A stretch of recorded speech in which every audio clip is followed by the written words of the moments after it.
जय मङ्गोल मङ्गोल online टिभीलाई subscribe गरिदिनु होला। मान्छे जस्तो भएर बोल्न सिकाउने, मान्छे जस्तो भएर हिँड्न सिकाउने, यसको निमित्त यो मुलुकलाई दिगो शान्ति र दिगो विकासमा परिणत गर्नको निमित्त यो देशका 80% मूलवासी मङ्गोलहरूलाई मान्छे जस्तो बनाउने जुन खालको एउटा सपना थियो, त्यो सपना आज देशव्यापी रूपमा राष्ट्र स्तरमा नेपालको सन्दर्भमा साकार हुन गइरहेको यहाँहरूलाई म जानकारी गराउन चाहन्छु। विशेष गरी उहाँको यो दर्शन विगतमा धेरै हाम्रा समुदायहरूले बुझ्न सक्नु भएन, तर विपक्षीय भन्नुपर्छ नेपालमा हिन्दू आर्य ब्राह्मण क्षेत्रीको जुन दर्शन र विचार छ, दर्शन र विचारको हैसियतले पनि उहाँहरू विपक्षकै रूपमा रहँदै आउनुभएको अवस्था हो। विपक्षीहरूले उहाँको दर्शनलाई समयमा नै बुझेर यो देशका 80% हिन्दू मूलवासी मङ्गोलहरूलाई अझ थप षड्यन्त्रमा फसाउँदै अगाडि लगिरहेको एउटा परिस्थिति र परिवेश आज हामी एकदमै व्यावहारिक रूपमा महसुस गरिसकेको अवस्था हो भने जसले महसुस गर्यौं ती महसुस गरेका समुदायहरू अथवा मानिसहरू व्यक्तिहरूले आज हामी यहाँ भेला हुन गइरहेका छौँ, भेला भएका छौँ। अझ बृहत समुदायले यो कुरा महसुस गर्न बाँकी नै छ। उहाँहरूले पनि एक दिन अवश्य पनि त्यो कुरा महसुस गर्नुहुनेछ र यो कुरा महसुस गर्दै आफूले आफूलाई चिन्दै यो जति पनि षड्यन्त्रहरू छ, सम्पूर्ण षड्यन्त्रहरूलाई चिरफार गर्दै मनन गर्दै तपाईँ हामी स्वस्फूर्त रूपमा स्वइच्छाले नै आज हामी भेला भइरहेको अवस्था हो। हामी हिजोका हिन्दू आर्य ब्राह्मण क्षेत्रीद्वारा सञ्चालित कुनै पनि पार्टी र त्यो नीति र त्यो दर्शन जुन एउटा बाध्यकारी अवस्थाहरू हामीले भोग्यौँ, त्यो बाध्यकारी अवस्थाको परिस्थितिमा हामी छैनौँ। आज स्वतन्त्र भएर हामी यहाँसम्म आएका छौँ। हामीले यी कुराहरू महसुस गर्यौँ। यहाँहरू मलाई लाग्छ सबैले नै यी षड्यन्त्रकारीहरूको षड्यन्त्रलाई महसुस गर्दै बुझेर यहाँनिर आउनु भएको छ। त्यसमध्येमा म आज जो यहाँ अतिथिको रूपमा अथवा वक्ताको रूपमा म यहाँ छु, म आफू पनि प्रत्यक्ष यसको भोगी र यस विषयको षड्यन्त्रमा फसेको एउटा व्यक्ति हो। म थोरै कुराहरू यसमा जनाउन चाहन्छु, किनभने जुन खालको हामी यहाँनिर सङ्घर्ष अगाडि बढाइरहेका छौँ, यी सङ्घर्षहरूको पछाडि धेरै रहस्यहरू छ। हामी यो युवा अवस्थामा अथवा यो परिवेशमा आएर हामीलाई कसैले बौला कुकुरले टोकेको अवस्था होइन, कोही रहर लागेर रहर मेटाउनको लागि हिँडिरहेको र यस्तो गरिरहेको एउटा अवस्था होइन। यसको पछाडि धेरै गहिरो रहस्यहरू चाहिँ रहेको छ। ती गहिरो रहस्यहरू त आज सबै कुराहरू भन्न सकिँदैन, तर केही मूलभूत कुराहरू चाहिँ हामीले यहाँ बताउनु पर्ने अवस्थाहरू हुन्छ। यही भेगमा जन्म लिएको एउटा व्यक्ति, म रोल्पा जिल्लाको गाम गाविसमा जन्म लिएँ 2043 सालमा। जब 55 सालमा स्कुलमा पढ्दा पढ्दै 5 कक्षा पढ्ने बेलामा माओवादीको सुरुवात 52 सालदेखि निरन्तर रूपमा अगाडि बढ्यो। त्यो क्षेत्रहरूलाई विशेष गरी एकदमै गाह्रो बनाएको एउटा स्थिति थियो। कम्पलसरी एउटा घरबाट माओवादीमा जानै पर्ने खालको बाध्यताहरू सिर्जना गरिएको थियो।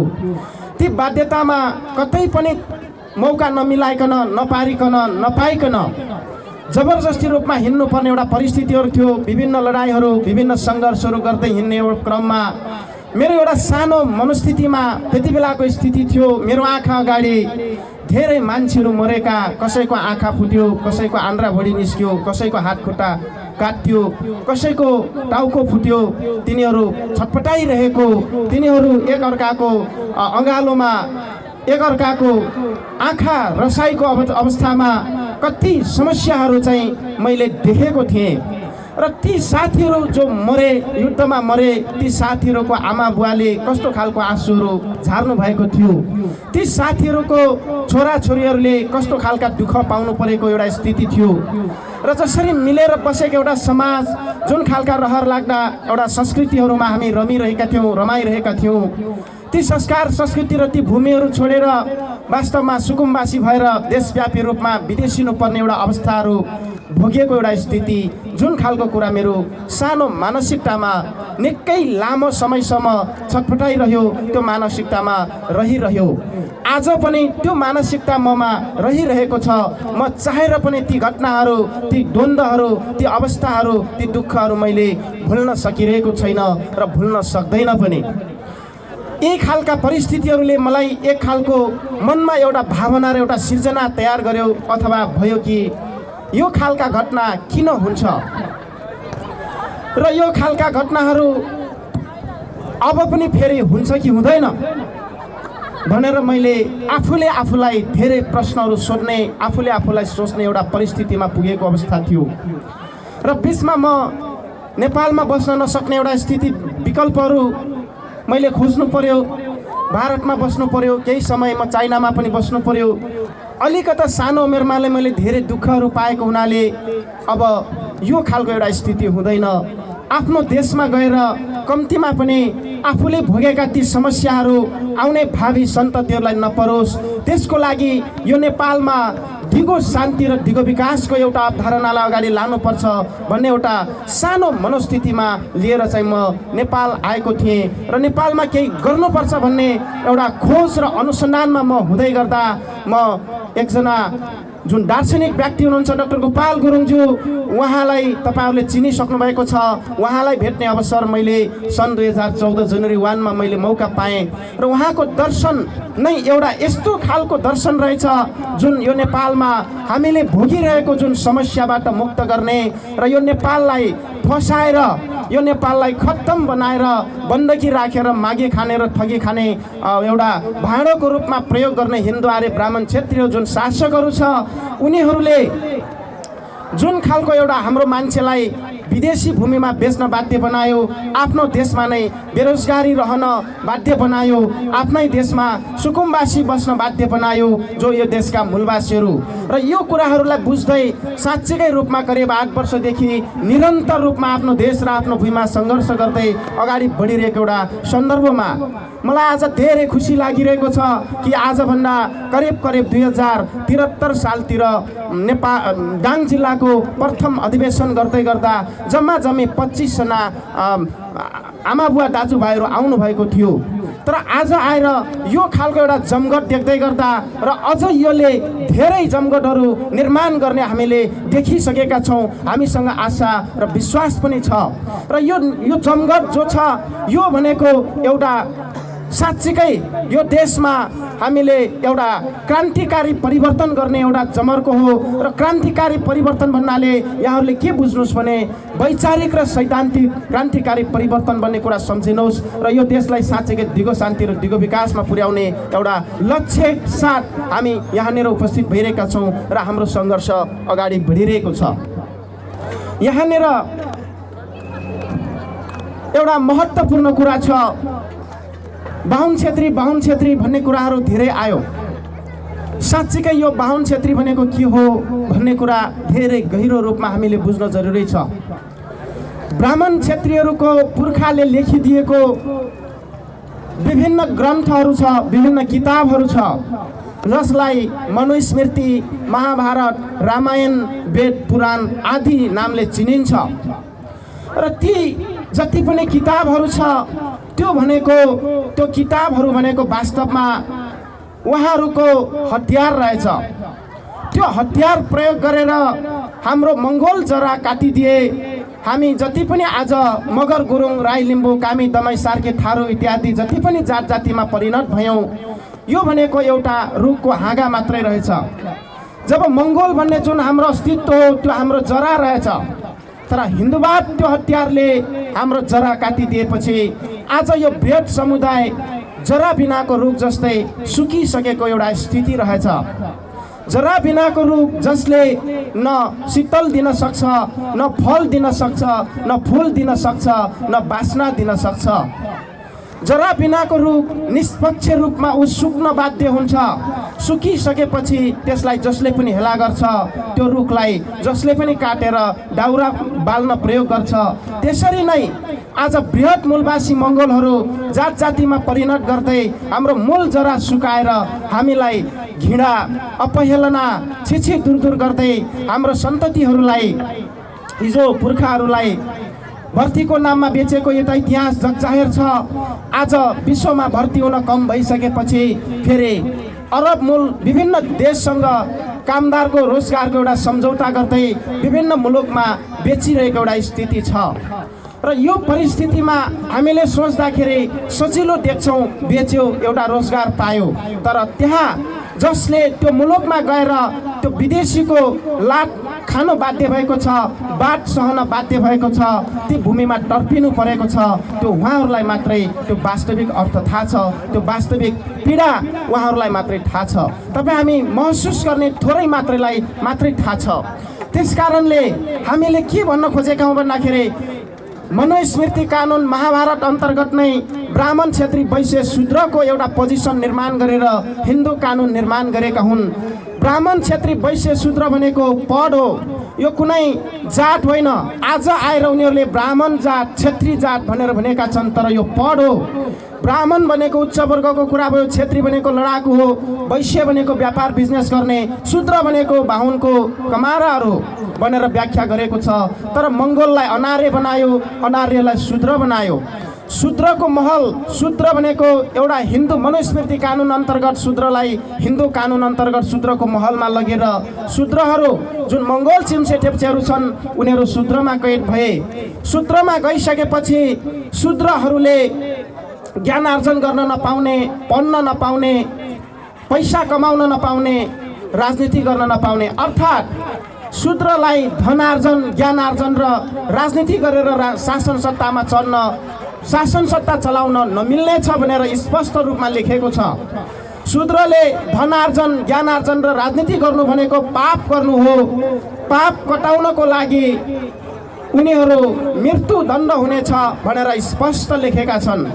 तर विडम्बना यस्तो छ कि तपाईँ हामीसँग न हिन्दूको कुनै आधिकारिक प्रमाण छ, न तपाईँ हाम्रा पुर्खाले हिन्दूका विभिन्न किताब र ग्रन्थ पढ्न पाएका थिए। तर हामी विडम्बना के छ, हामी हिन्दू हौँ भनेर गर्व गर्नुपर्ने बाध्यतामा हामी छौँ। थाहा छैन त्यो हिन्दूको किताबमा के लेखिएको छ, हिन्दू अन्तर्गत आफू कुन महलमा छ त्यो केही पनि थाहा छैन। तर कानुनमा एउटा कुरा के लेखिएको छ भने इग्नोरेन्स अफ ल इज नो एक्सक्युज भन्छ, जहाँ कानुनको अज्ञानता क्षमा हुँदैन भन्ने नीतिबाट बाहुन क्षेत्रीहरूले हामीलाई हिन्दू कानुन अन्तर्गत शूद्रको महलमा राखेर हामीलाई अछुट बनायो, हामीलाई दास बनायो, हामीलाई कमारा बनाउन पायो। त्यस कारणले हामीलाई मारेको पनि पाप नलाग्ने भनेको छ। शूद्रले धनार्जन, ज्ञानार्जन र राजनीति गर्यो भने पाप हुन्छ, त्यो पाप मृत्युदण्ड हुनेछ। त्यो मृत्युदण्ड दिने अधिकार ब्राह्मणको हातमा हुनेछ। मृत्युदण्ड दिनु भनेको पाप लाग्दैन। काकास शूद्र अत्याचारित व्रत भनेर संस्कृतमा मन्त्र पठाइएको छ तलपति, त्यसको अर्थ हो शूद्र मान्छे मार्नु र किरा फट्याङ्ग्रा, काग, ढागुटा, सर्प, ब्यागुटा मार्नु एउटै हो भन्ने बनाइसकेपछि हाम्रा पुर्खाहरू पढ्न खोज्यो, मारियो, कमाउन खोज्यो, मारियो, राजनीति गर्न खोज्यो, मारियो। संसारमा यो तीनवटा चिज धेरै महत्त्वपूर्ण चिज हो। मानव विकासको क्रममा, देश विकासको क्रममा चाहिनै पर्ने मुख्य चिज यो तीनवटा चिज मुख्य चिज हो। बाँकी थुप्रै पनि छन् तर मूलभूत यो तीनटा चिज हो। यो तीनटा चिजबाट हामी वञ्चित कहिलेबाट भयौँ त भन्दाखेरि करिब करिब 1000 वर्ष भइसकेको छ। दक्षिण एसियाको भारत र नेपालमा यो जुन खालको एउटा स्थिति निर्माण भएको छ आज, ती परिस्थितिहरू हामी त्यसैमा परेर आजसम्म यो हालतमा पुगेका छौँ। अब कुरा गरौँ नेपालमा जुन खालको शासन पद्धति पृथ्वीनारायण शाहको हातमा गयो, त्यति बेला उनले हाम्रा सम्पूर्ण भाषा, धर्म, संस्कार, हाम्रा नीतिहरू नष्ट गरे। नष्ट गरिसकेपछि हामीलाई त्यही पनि शूद्रकै महलमा लागू गरेर खत्तम बनाएर हाम्रा भाषा 31,000 पान्ना लिपिहरू जलाएर भाषा बोल्नेलाई जिब्रो काटिदिने, आफ्नो इतिहास लेख्न खोज्ने अथवा आफ्नो लिपि लेख्नेहरूलाई हात काटेर खत्तम गरिदिने एउटा परिस्थितिमा बाध्य भएर हाम्रा पुर्खाहरू कुचो भएर यसरी बाँच्नु परेको थियो। मगर गुरुङ राई लिम्बूबाट नै विशेष गरी यसमध्येमा मगर गुरुङ र तामाङबाट नै कामी दमाई सार्की स्थापना गर्दै खत्तम बनाएर अहिले यो खालका विकेन्द्रीकृत अथवा यो समाजलाई टुक्रा टुक्रा बनाएर हामीलाई अस्तित्वविहीन बनाएर विलय बनाएर अगाडि बढाइरहेको एउटा स्थिति हो। साँच्चीकै भन्नुपर्दाखेरि यो बिग्रेको परिस्थिति र समाजलाई निर्माण गर्न गाह्रो छ, अप्ठ्यारो छ, तर असम्भव छैन। हामीले यसको लागि निरन्तर सङ्घर्ष गर्नुपर्ने र सङ्घर्ष गरि पनि रहेका छौँ। अब यहाँहरूलाई लाग्न सक्छ कि आज आएका नेपालका विभिन्न नामका पार्टीहरू छन्, काङ्ग्रेस पार्टी, एमाले पार्टी, माओवादी पार्टी, कम्युनिस्ट पार्टी, थुप्रै खालका पार्टीहरू छन्। ती खालका पार्टीहरू भनेको वास्तवमा यो देशका मूलवासी मङ्गोलहरूलाई भुलाउने, उनीहरूलाई जुडाउने र उनीहरूलाई चाहिँ आपसमा लडाएर खत्तम गर्ने एउटा नीति बाहेक अरू केही पनि देखिएन। आजको एउटा परिस्थितिमा हेर्दाखेरि हिजो माओवादी नामको जुन खालको एउटा लडाई सुरु गरे, तर आखिरी त सबै हाम्रै तल्लो लेभलका मान्छेहरूलाई मात्रै सामन्तवादको शोषणको नाममा मार्ने षड्यन्त्र दाजुभाइ, इष्टमित्र, बाउछोरा लडायो हाम्रो समाजमा, गाउँमा। तर अन्तिममा सत्तामा पुग्ने बेलामा बाबुराम प्रचण्ड, सुशील कोइराला, गिरिजा प्रसाद कोइराला, जलनाथ खनाल, केपी शर्मा ओलीहरू बृहत शान्ति सम्झौताको नामबाट उनीहरू सम्झौता भए, उनीहरू मिले, उनीहरू खाए र फेरि पनि हाम्रो मान्छेलाई दास बनाएर अगाडि बढाउने एउटा रणनीति निर्माण गरे। र आज यो मुलुक नेपाल पनि संयुक्त राष्ट्र सङ्घको मेम्बर लिइसकेको देश हो। विश्व जगतमा नेपाल पनि प्रवेश गरेको हुनाले संयुक्त राष्ट्र सङ्घको सन्धि सन् 1994 विश्वका मूलवासीहरूको हक अधिकारको विषयमा स्पष्ट रूपमा लेखेको छ। सन् 2007 मूलवासीको विषयमा, संसारका मूलवासीहरूको विषयमा करिब 47वटा धाराहरू पास भएका छन्। तर युनाइटेड नेसनको सिद्धान्त अन्तर्गत नेपालमा हामीलाई इन्डिजिनस पिपुल अफ नेपाल भनेर चिन्ह छ। त्यसको असली अर्थ हो मूलवासी। तर बाहुन क्षेत्रीहरूले यो खस भाषामा उनले के गरे त भन्दाखेरि मूलवासी नभएर आदिवासी भनेर व्याख्या गरे। आदिवासी भनेको बाहिर कतैबाट आएको भनेर भनेका छन्। यो गम्भीर षड्यन्त्र भइरहेको छ हामीमाथि कि तपाईँ हाम्रो पुर्खा आदिमकालमा बाहिर कतैबाट आएर बसोबास गरेको आदिवासी हो भने हामीसँग बाहिर कतैबाट आएको कुनै प्रमाणहरू छ कि छैन? कुन कालखण्डमा कहिले कहाँबाट आए भन्ने प्रमाण छ कि छैन? जब तपाईँ रोल्पा जिल्ला अथवा रुकुमबाट यो दाङ जिल्लाको आधिकारिक मान्छे बन्नको लागि प्रशासनमा जाँदाखेरि तपाईँले यहाँको ठाई बासिन्दा बन्नको लागि प्रशासनले सोध्नेछ तपाईँ कुन ठाउँबाट बसाइसराई गरेर आउनुभएको। बसाइसराई कागज ल्याउनु भयो भने मात्रै यो दाङ जिल्लाको तपाईँ ठाई बासिन्दा हुन पाउनुहुन्छ, होइन भने तपाईँले ठाई बासिन्दा पाउनुहुन्न भन्छ। भने बाहुन क्षेत्रीहरूले हामीलाई भनेका छन् तिम्रो पुर्खा आदिमकालमा बाहिर कतैबाट आएको हुनाले तिमीहरू यो देशको आदिवासी जनजाति दलित हो भन्यो। तर बाहिर कतैबाट कहिलेबाट आएको भन्ने प्रमाण बिना नै उनीहरूले किन आदिवासी जनजाति दलित भनेर यसरी चाहिँ लेख्न पठायो त, यसरी भन्न पठायो त? हेर्नुहोस्, यो गम्भीर कुरा हो। यो घटना एकदम गम्भीर रूपले सोच्नुपर्ने एउटा स्थिति छ। जब बाहिरबाट आएको आदिवासी माइग्रेटेड पिपुल कन्भर्ट भइसकेपछि र जनजाति अर्थात् दलित भन्ने शब्द स्वीकृत गरेपछि यसलाई अङ्ग्रेजीमा माइग्रेटेड इमिग्रेन्ट अर्थात् नोम्याड एन्ड जिप्सी भनेर भनिन्छ। नोम्याड जिप्सीको इतिहास हेर्ने गर्नुहोस्। अब हाम्रो सन्ततिले, हाम्रो पुस्ताले त्यो हेर्न जरुरी छ। हिजोको दिनमा स्कुलमा करिकुलम बनाउने बेला ब्राह्मणवादी हिन्दूवादी नीति अन्तर्गत स्कुलका करिकुलम पाठ्यक्रम निर्माण गरेको हुनाले इतिहासको नाममा, इतिहास पढाउने नाममा त्यही बाहुन क्षेत्रीको नाम, त्यही महेन्द्रको नाम, त्यही पृथ्वी नारायण चोरको नाम मात्रै पढायो, विश्व इतिहास पढाएको छैन। अब हामीले विश्व इतिहास हेर्ने काम गर्नुपर्ने हुन्छ। जर्मनको हिटलरले त्यहाँका ज्युसहरू जसका पुर्खाले 3000 वर्ष अगाडि आदिवासी जनजाति दलित स्वीकारेका थिए त्यसलाई अङ्ग्रेजीमा नोम्याड एन्ड जिप्सी भनिन्छ। तर 3000 वर्ष पछाडि जर्मनका हिटलरले भन्यो तिम्रा पुर्खाहरू बाहिरबाट आएको हुनाले अर्थात् तिमीहरू जनजाति यहाँका नोम्याड जिप्सी स्वीकारेको हुनाले अब यो जर्मन तिमीहरूको रहेन, जताबाट आयो त्यतापट्टि जाऊ भनिदियो। अब कतैबाट आएको प्रमाण उनीहरूसँग नभइसकेपछि उनीहरू कहाँ जानु? जाने ठाउँ भएन। नभइसकेपछि उनलाई ग्यास च्याम्बरमा हालेर 60,000 भन्दा बढी, 60 लाख भन्दा बढी त्यहाँका जनजातिहरू पोलेर मारेको इतिहास प्रष्ट रूपमा छ। तर बाँकी मुलुकका जनजातिहरूले हाम्रा यत्रा 60 लाख जनजाति मर्दाखेरि विश्व कानुन किन मन रह्यो, कानुनले किन चाहिँ हामीलाई न्याय दिएन भन्ने खालका कुराहरू उठाइसकेपछि मानव अस्तित्वका कुरा आए, बल्ल मानव अधिकारका कुराहरू आए।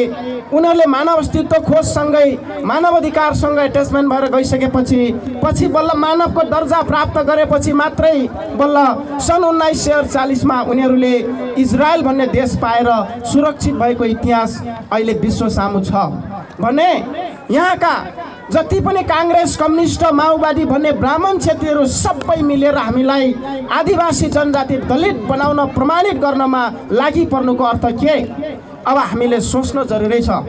यसको अर्थ हो हामीले अहिले हामीलाई आदिवासी जनजाति स्वीकार्न बाध्य बनाउने। अब हामी मरेर गइसकेपछि हाम्रा नाति नातिनाको पालामा यो प्रमाण असली रूपमा यो मुलुकबाट खेद्ने या न कि अथवा हिटलरले जस्तो पोलेर सिध्याउने यो खालको रणनीति यिनीहरूसँग भइरहेको छ। यो धेरै गम्भीर कुरा छ। जबकि हिजो सन् 1495 इन्डियाका मुगल सम्राट र अलाउद्दिन खिलजी राणा प्रताप शाहको पालामा भागेर यो मुलुकमा आएको प्रमाण सबैले स्पष्ट पारेका छन्। ब्राह्मणवादी अथवा बाहुन क्षेत्री, उद्धारवादी ब्राह्मण क्षेत्रीहरूले पनि त्यो कुरा स्पष्ट पारेका छन्। हेर्नुहोस्, जब घाँस कपास माग्न नेपालमा आए त्यति बेला घाँस कपास दिने गोर्खा लिग्लिकोटको घले राजालाई सबैभन्दा पहिला किन मार्यो? आजभन्दा करिब 463 वर्ष पहिले दरवेश शाह गणेश पाण्डे र नारायण अर्यालले जसले घाँस कपास दियो घले राजा, त्यसैलाई मारेर दरवेश शाह त्यहाँ राजा भए भने बिस्तारै हाम्रो सम्पूर्ण सम्पत्ति लुट्दै अब राजनीतिक रूपले चेतनशील हुने सम्भावित यो 21औं शताब्दीको युगमा आएर अब असली रूपमा उनीहरू आदिवासी हुन्, यो देशको लागि उनीहरू जनजाति हुन्, विभिन्न देशहरू घुम्दै फिर्दै आएको। तर यो देशका मूलवासीलाई असली रूपमा आदिवासी जनजाति बनाउने, उनी असली आदिवासी जनजाति जो छ उनीहरू चाहिँ यो देशमा मूलवासी मालिक बन्ने एउटा षड्यन्त्र बाहेक यो देशमा अरू केही पनि भएको छैन। तपाईँ लेखेर राख्नुहोस्, चाहे त्यो मार्क्सवादको नारा होस्, चाहे त्यो लेनिनवादको नारा होस्, चाहे त्यो माओवादको नारा होस्, चाहे पुँजीवाद हो, चाहे काङ्ग्रेसका कुरा जेसुकै होस्, चाहे राप्रपा कुरा, यिनी सबै विक्रम सम्वत 1616 भदौ 25 गते अर्थात् सन् 1559 दरवेश शाह गणेश पाण्डे र नारायण अर्यालको जुन सम्झौता भएको थियो त्यो सम्झौता उनीहरूले आज पर्यन्त निरन्तर गर्दैछ। जबसम्म यो देशका मूलवासी मङ्गोल मुक्ति हुँदैन तबसम्म यो षड्यन्त्र उनीहरूले निरन्तर राख्छ। त्यसैले गर्दा यसबाट मुक्ति हुँदै अब हामी अगाडि बढ्नको लागि डाक्टर गोपाल गुरुङज्यूको मङ्गोलवाद जुन दर्शन छ यो दर्शन काफी छ। यो दर्शनलाई सही तरिकाले अध्ययन गरेर हामी अगाडि जानुपर्ने हुन्छ।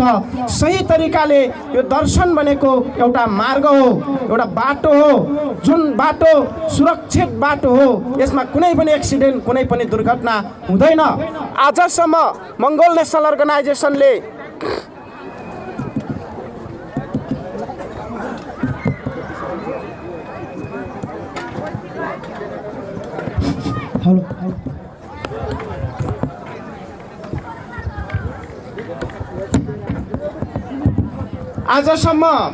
मङ्गोल नेसनल अर्गनाइजेसनले अर्थात् मङ्गोल नेसनल अर्गनाइजेसनको स्थापना जुन 1 जनवरी 1989 भद्रगोल जेलमा स्थापित भएर अगाडि बढेको आज 32 वर्ष भइसकेको एउटा स्थितिमा मङ्गोल नेसनल अर्गनाइजेसनको कार्यकर्ताले कसैलाई मार्यो, कसैलाई कुट्यो, कसैलाई खत्तम बनायो, कोही टायर बाल्यो, कोही चक्का जाम गर्यो भनेर तपाईँ कहीँ पनि तपाईँले पाउनुहुन्न। तपाईँ खोज्नुहोस्, अध्ययन गर्नुहोस्। तर यो मङ्गोल नेसनल अर्गनाइजेसनको दर्शनलाई बदनाम गर्नको लागि या कसैले यो कुरालाई नबुझेर, यो दर्शनलाई आधा मात्रै बुझेर, यो दर्शनलाई चाहिँ एउटा थोरै भाग मात्रै बुझेर केही साथीहरू अथवा केही यो देशका मूलवासी मङ्गोल भनाउँदाहरूले विगतमा रोल्पा रुकुमतिर मङ्गोलको नाममा हतियार उठाएको कुरा यो समाजमा धेरै ठाउँमा व्याप्त रहेछ।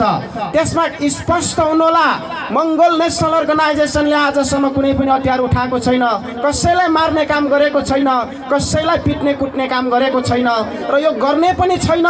हदसम्म, नितान्त हदसम्म त्यो गर्ने पनि छैन। र यहाँनिर जुन खालको हतियारहरू उठे त्यो मङ्गोल नेसनल अर्गनाइजेसनको आधिकारिक निर्देशन, आधिकारिक सिद्धान्त र आधिकारिक नीति अन्तर्गत होइन।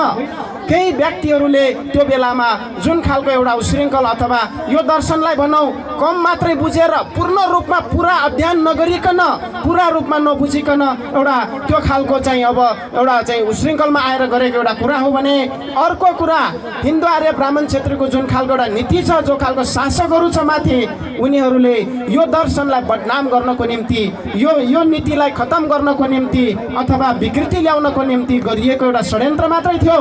त्यसले गर्दा यहाँहरू स्पष्ट हुनुहोला। मैले यो समाजमा धेरै पहिलादेखि घुमेँ, धेरै पहिलादेखि हेरेँ, मङ्गोलले त हतियार उठाएर बर्बाद बनायो रोल्पा रुकुमतिर, प्युठानतिर भनेर धेरै ठाउँमा यो खालका कुराहरू आएको हुनाले म आज यो कुरा स्पष्ट बनाउनु पर्ने यो हाम्रो कर्तव्य हो कि मङ्गोल नेसनल अर्गनाइजेसनसँग सम्बन्धित त्यो कुराहरू केही पनि छैन, त्यो गतिविधि होइन भन्ने कुरा चाहिँ तपाईँहरूले बुझ्नुहोला।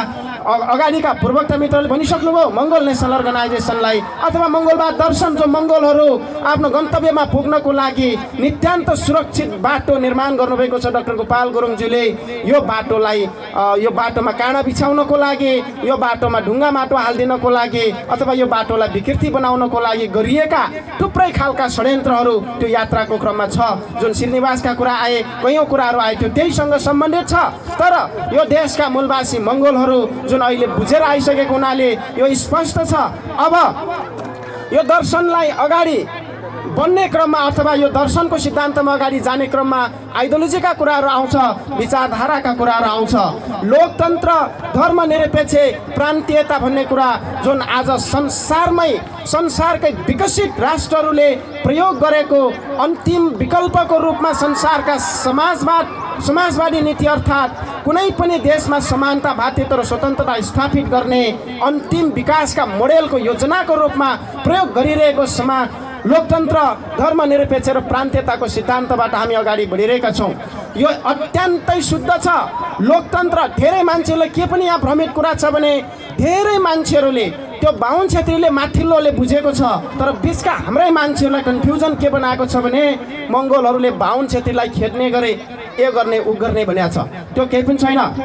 स्पष्ट कुरा के बुझ्नुहोस् भने मङ्गोल तन्त्र भनेको भए यो कुराहरू चाहिँ हामी भन्नै पर्दैन थियो, तर लोकतन्त्र भनेको छ। लोकतन्त्रमा बाहुन छेत्री पनि राष्ट्रपति, प्रधानमन्त्री बन्न पाउँछ, आर्यहरू पनि पाउँछ, मङ्गोलहरू पनि पाउँछ।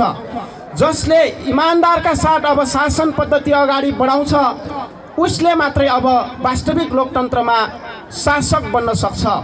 आज जति पनि बाहुन क्षेत्रीहरू अनुहारकाहरू यो लोकतन्त्रको ताला चाबी लिएर बसिरहेका छन्, तर उनीहरू किन फेल भइरहेका छन्?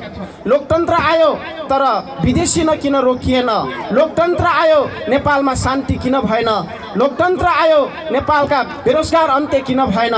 यसको धेरै कारणहरूमध्ये ब्राह्मण क्षेत्रीहरूले लोकतन्त्र चलाउन असक्षम भइरहेका छन्, असफल भइरहेको एउटा प्रमाण हो।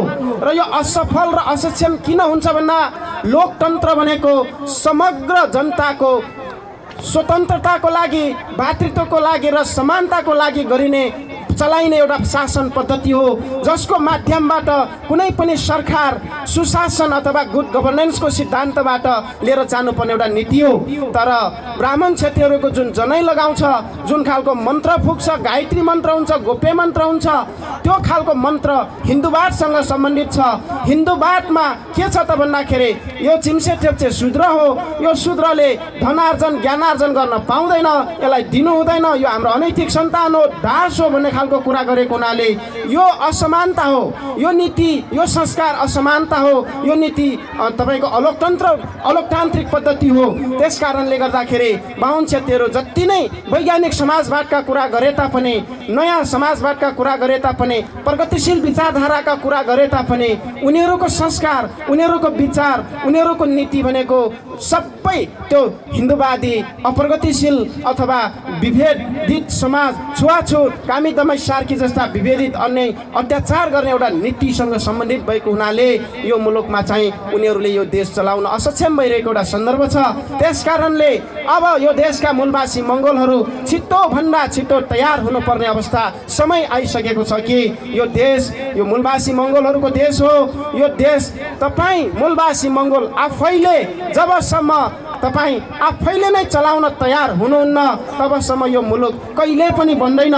यहाँनिर अघि नै पूर्वता मित्रले भन्नुभएको कुरामा थोरै जोडेँ कि यो देश बाहुन क्षेत्रीको हुँदै होइन भनेर बाहुन खुद राममणि आदि दीक्षित भन्ने बाहुनले भलो कुराको नमुना भन्ने किताबमा प्रस्तुत पारिसकेका छन्। भलो कुराको नमुना भनेको ब्राह्मण क्षेत्रीको मात्रै भलो कसरी गर्न सकिन्छ यो मुलुकमा भन्ने अर्थ हो। त्यसमा लेखेको छ कि यो देश भनेको बाहुन क्षेत्रीको होइन, कसको हो त भन्दा जङ्गली भुस्टिङ्रे पाखे पर्वते खर्पने ढाक्रे ढोक्रेको देश हो। राखिदेऊ भगवान यिनीहरूलाई यसै गरी, यिनीहरू सुध्रे हाम्रा सिरिखुरी कहाँ जाला, मन्त्रीमण्डल चुन्ना बाहुन क्षेत्री होले चुन्नु मटवाली कबै नहोल्नु भनेर स्पष्ट पारिसकेपछि अब हामीले एक शब्दबाट कुरा बुझ्नुपर्ने हुन्छ कि यो देश बाहुन क्षेत्रीको नभइसकेपछि अब उसले हाम्रो देश बनाउनु पर्ने जरुरी छैन, जरुरी ठान्दैन। त्यस कारणले आज यो मुलुक नबनेको हो। तपाईँले देख्नु भएको छ कहीँ छिमेकी घरमा, एक घरमा अर्को घरको छिमेकीले अर्काको घर बनाइदिएको, अर्काको घर स्याहार सुसार गरिदिएको कसैले पाउनु भएको छ? अर्काको खेत फोकतेमा रोपिदिएको कसैले देख्नु भएको छ? तपाईँ देख्नु भएको छैन। यसै कारणले गर्दा यो देश यो 80% मूलवासी मङ्गोलको हो भनेर हामीले मात्र होइन, यो त बाहुन क्षेत्री राममणि दीक्षितले पनि भनेको कुरा हो।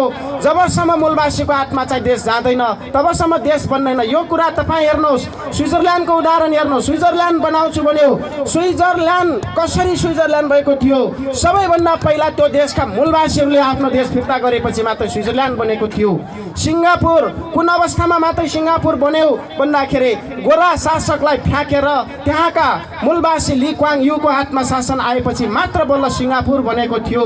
दक्षिण अफ्रिका कहिले मात्रै चाहिँ त्यस्तो खालको विकसित मुलुक बन्यो जब त्यहाँका 350 वर्ष युरोपबाट गएका गोरा शासकहरूको हातबाट फ्याँकेर नेल्सन मण्डेलाको नेतृत्वमा अफ्रिकन नेसनल कङ्ग्रेसको नेतृत्वमा जो त्यहाँको कालाहरूको हातमा त्यो देश गयो, त्यसपछि मात्रै बल्ल दक्षिण अफ्रिका आज विकसित भएर अगाडि बढिसकेको छ।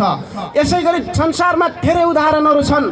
त्यसै कारणले गर्दा कि नेपालमा हिन्दू आर्य ब्राह्मण क्षेत्रको जुन साम्राज्यवाद नीति छ, नेपालमा 80% मूलवासी मङ्गोलमाथि साम्राज्यवादी नीति छ।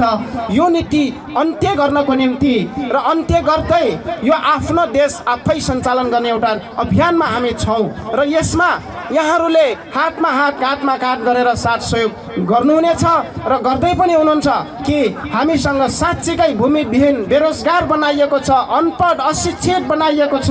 हामीलाई यो स्थितिमा पनि हामी आफ्नो देश बचाउनको लागि, यो देशलाई दिगो शान्ति र दिगो विकासमा लैजानको लागि यो देशका 80% मूलवासी मङ्गोललाई साँच्चीकै मान्छे जस्तो बनाउन डाक्टर गोपाल गुरुङको जुन दर्शन छ त्यो दर्शनको माध्यमबाट जुन हामी अगाडि बढिरहेका छौँ, यो खालको चाहिँ एउटा नितान्तै एउटा सङ्घर्षशील जुन यात्रा छ यसमा धेरै साथीहरू गर्नुभएको छ।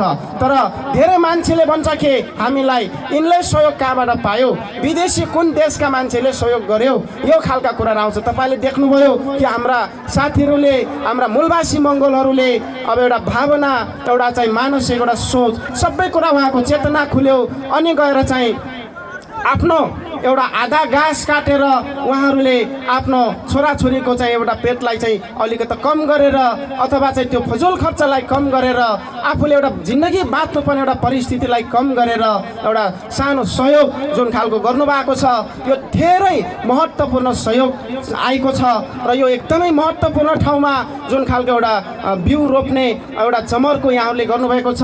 देशव्यापी रूपमा देश विदेशबाट जुन खालको आर्थिक सहयोगहरू यसलाई सङ्गठनलाई अगाडि बढाउनको लागि जुन गर्नुभएको सहयोगहरू यो मङ्गल मुक्तिको महान र ऐतिहासिक यात्रामा धेरै महत्त्वपूर्ण छ। यहाँहरूको साथ सहयोग यसरी नै फेरि निरन्तर रूपमा रहिरहनेछ यो आशा र विश्वास हामीले गरिरहेका छौँ। एकले अर्कालाई साथ सहयोग गर्दै जानुपर्छ। अब कि बोल्न सक्नेले बोलेर साथ दिने हो, प्रशिक्षण दिन सक्नेले प्रशिक्षण दिएर जाने हो, अब मान्छे जुटाउन सक्नेले मान्छे जुटाएर जाने हो, अलिकता सहयोग गर्न सक्नेले अलिकता सहयोग गर्दै जाने हो र सकारात्मक सोच गरेर सोचेर सहयोग गर्ने हो, भोट दिएर सहयोग गर्ने हो। यसरी नै हामीले एकले अर्कालाई सहयोग गर्दै हामी अगाडि गयौँ भने हाम्रो साझा उद्देश्य र हाम्रो साझा लक्ष्यमा हामी पुग्नेछौँ। र तर बाहुन छेत्रीकोबाट अब तपाईँ हामीले आशा गर्नु बेकार छ। यिनले कहिले पनि हामीलाई दिँदैन। म अन्तिममा आउँदैछु। अब यहाँनिर कुरा के बुझौँ त भन्दाखेरि हेर्नुहोस् आदरणीय आमा बुवा दाजुभाइ दिदीबहिनीहरू, आजसम्म तपाईँ हामीलाई आफूलाई चिन्न सकेनौँ, चिन्न दिएन, तर विश्वास गऱ्यौँ। त्यही प्रचण्डलाई विश्वास गऱ्यौँ, त्यही बाबुरामलाई विश्वास गऱ्यौँ, त्यही शेरबहादुर देउवालाई विश्वास गऱ्यौँ, त्यही गिरिजाप्रसादलाई, सुशील कोइराला, झलनाथ खनाल, केपी प्रसाद, खड्ग प्रसाद ओली, विद्या भण्डारी, कमल थापा यावत बाहुन क्षेत्री नेताहरूलाई हामीले विश्वास गऱ्यौँ। उनीहरूको चिप्लो मिठो भाषणमा हामी रल्लै मक्ख पर्यौँ र उनीहरूको एउटा आह्वान अनुसार हामीले चन्दा दियौँ होला, पैसा दियौँ होला अनि भोट पनि दियौँ। हेर्नुहोस्, तर हामीले के बुझ्यौँ अथवा हाम्रा पुर्खाहरूले के बुझ्नुभयो त भन्दा हामी त अनजान छौँ। हामीले केही जान्दैनौँ। जान्ने पढ्ने लेख्ने तपाईँहरू नै हो। तपाईँहरूलाई के गर्नुपर्छ? भोटमा सहयोग गर्नुपर्छ कि पैसामा सहयोग गर्नुपर्छ कि साथ दिनुपर्छ कि झोला बोक दिनुपर्छ कि काठ थाप दिनुपर्छ कि के गर्नुपर्छ भनेर काङ्ग्रेसको आन्दोलनदेखि 2003 सालको काङ्ग्रेसको सेतो काङ्ग्रेस कालो काङ्ग्रेसको सङ्घर्ष हुँदै कथित 52 सालमा स्थापित माओवादीको 10 वर्ष जनयुद्धसम्ममा हामी आँखा चिम्लेर हामीले अन्धभक्त भएर उनका अन्धभक्त भएर हामी सङ्घर्ष गरेकै हो, नगरेको होइन। तर त्यसको प्रतिफल हामीले के पायौँ त?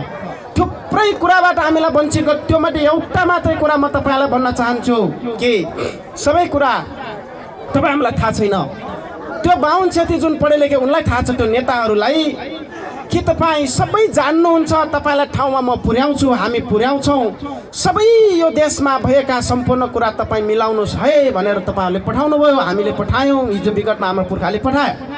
तर संविधान लेख्ने बेला यो देशको 72 साल असोज 3 गते लागू भएको संविधान लेख्ने बेला संविधानको धारा 84 उपधारा 2 मा के गरे? ती सबै पार्टीका बाहुन छेत्री मिलेर खस आर्य भने आफ्नो मानव अस्तित्व स्थापित गरे। तर जो तपाईँले भोट दिनुभयो, तपाईँले सङ्घर्ष, तपाईँले चाहिँ साथ दिनुभयो, त्यसको प्रतिफलमा तपाईँलाई मङ्गोल भन्ने शब्द दिएन। संसारमा मानव अस्तित्वमा मङ्गोल आर्य निग्रोको कुरा निग्रो नेपालमा नभएको हुनाले उसको कुरा गर्नु परेन। नेपालमा 2 समुदाय आर्य र मङ्गोलको कुरा हो। तर आर्य भनेर सबै बाहुन क्षेत्रीहरूले त्यो संविधानमा नितान्तै रूपमा प्रयोग गरेका छन्। संविधानको यो 72 सालको संविधान हो। तपाईँहरूले यो संविधान पढेर पनि अथवा किनेर पनि पढ्न सक्नुहुन्छ।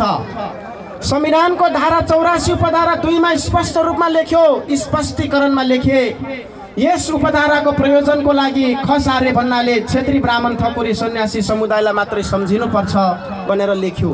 यसको मतलब हो अरू पर्दैनन् भनेको यो। हेर्नुहोस्, तपाईँको भोट कहाँ गयो? आखिर त्यो पार्टीलाई एमाले काङ्ग्रेस माओवादी राप्रपा भन्ने पार्टीलाई भोट त तपाईँ हाम्रो मान्छेले मात्रै दिएन, बाहुन छेत्रीले पनि दियो। बाहुन छेत्रीको जुन भोट पाए उनले त खस आर्यमा भनेर आर्य भनेर अस्तित्व लेखिदिए। तर तपाईँको भोटको मूल्य खोइ। तपाईँलाई त यहाँ आदिवासी जनजाति दलितमा राख्यो नि, फाल्यो नि। हामीले चाहेको कुरा यहाँनिर गिरिपुरी सन्यासी दशनामी पनि मूलवासी मङ्गोल हो वास्तवमा। तर चाहिँ उहाँहरूले बुझ्नु भएको छैन, अहिले भविष्यमा बुझ्नेछ। यहाँ लेख्यो स्पष्टीकरणमा आर्य भन्नाले ब्राह्मण क्षेत्री ठकुरी दशनामी सन्यासी समुदाय सम्झिनुपर्छ भनेर लेखेको जस्तै हामीले पनि तलपट्टि चाहेको कुरा के हो भने मङ्गोल भन्नाले नेपालका मगर गुरुङ राई लिम्बू कामी दमाई सार्की नेवार थकाली माझी कुमाल दराई जति पनि जात जाति छ यिनी समुदायलाई सम्झिनुपर्छ भनेर लेख्नुपर्छ भनेर हामीले भनेको यहाँ। तर हामीलाई के लेख्यो उनले आदिवासी जनजाति दलित मधेसी मुस्लिम सीमान्तकृत अल्पसङ्ख्यक भनेर हामीलाई डिभाइड एन्ड रुल फुटाउ राज गर र मोज गर भन्ने नीति यथावत राख्यो। यो संविधानमा हामीलाई फुटाउने नीति अझै पनि छ, तर बाहुन छेत्री फुट्दैन। आर्य भन्ने शब्दले उनलाई एकीकृत गर्छ, सङ्गठित गर्छ, तर मङ्गोल भन्ने शब्द छैन। यहाँनिर चाहिँ उनीहरूले विकेन्द्रीकरण गरेको छ, हामीलाई डिभाइड गरेको हुनाले यसबाट चाहिँ अब हामी प्रष्ट हुनुपर्छ। हाम्रा अमूल्य भोट यी जति पनि पार्टीहरू छ त्यहाँ पठाउने होइन। अब ती बाहुन छेत्रीहरूको पार्टी बाहुन छेत्रीहरूको नेतालाई कहिले पनि भोट दिनु हुँदैन, किनभने उनलाई भोट दिनु भनेको आफ्नो भावी सन्ततिलाई यो देशबाट आदिवासी जनजाति दलित बनाएर लखेट्नु हो। यो एकदम बुझ्नुभयो। तपाईँको एउटा भोट, तपाईँ यदि यो होइन भने तपाईँ कल्पना गर्नुहोस्, जब एउटा भोटको लागि उनीहरूले किन पैसाले किन्न खोज्छन्, किन रक्सी मासु खुवाउन खोज्छन्, त्यसको पछाडि ठुलो रहस्य हुन्छ। नत्र भने एउटा भोट हाले हाल्छ नहाले हाल्दैन भन्ने खालको कुरा उसले बुझ्थ्यो नि त। तर त्यहाँ ठुलो षड्यन्त्र, त्यो ठुलो खेल हुँदैछ, त्यस कारणले भोट किनबेच हुँदैछ भन्ने कुरा तपाईँले बुझ्नुहोस्।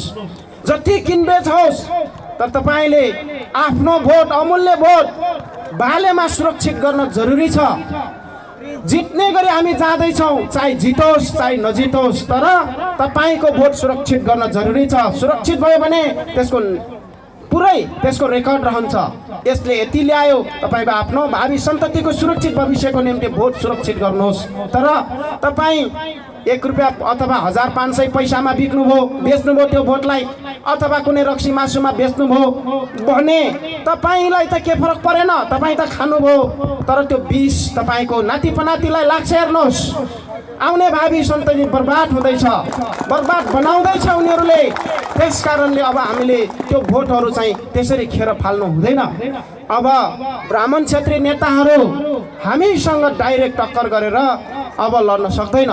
सक्ला, केही समय अहिलेसम्म सक्यो, तर अब त्यहाँ भोट पाउनेवाला छैन। तर उनीहरूले अब आफ्नो ब्राह्मणवादी जुन लुट्ने ठग्ने नीतिलाई बचाउनको लागि उनको पार्टीमा हाम्रै अनुहारका मान्छेलाई अगाडि सार्नेवालामा छन्।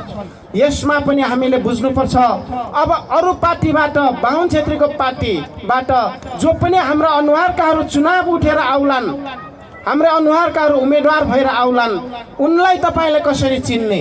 किनभने अब अरू आर्यलाई त सजिलै चिन्यो, तर आफ्नो मान्छे कसरी चिन्ने भन्दाखेरि उनलाई सजिलै सोच्नुहोस्। तपाईँ यिनीहरू भनेको अब आत्मघाती गोल गर्ने मान्छेहरू हुन् भनेर सोच्नुहोस्, बुझ्नुहोला।